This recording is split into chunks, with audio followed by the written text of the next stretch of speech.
மனம் திரும்பலுக்கு ஏற்ற ஜலத்தினாலே ஞானஸ்தானம் கொடுத்திருக்கிறேன். மனம் என்றால் இருதயம். நம்முடைய சிந்தனைகள் மாறணும். கெட்டான சிந்தனைகள் இருந்தால், தவறான எண்ணங்கள் இருந்தால், சிந்தனைகள் இருந்தால் மாறுவதற்கு ஜலத்தினாலே ஞானஸ்தானம் கொடுத்திருக்கிறார். இதுதான் மனதிற்கு ஞானஸ்தானம். இப்பெல்லாம் நீங்க எல்லாம் எடுத்தது எந்த ஞானஸ்தானம்?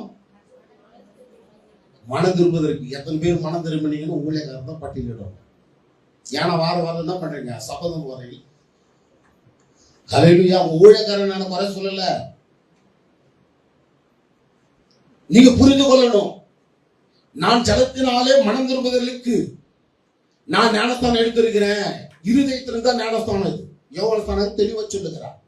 இன்னொரு விஷயம் கிளத்துல சொல்றார், கீழே சொல்றாரு, என் பின் வருகிறவர் ஆவியினாலும் அக்கினியினாலும் ஞானஸ்தானம் தருவார். அப்ப 2 ஞானஸ்தானத்தை குறித்து மாற்றம் சொல்லி கொடுக்கல.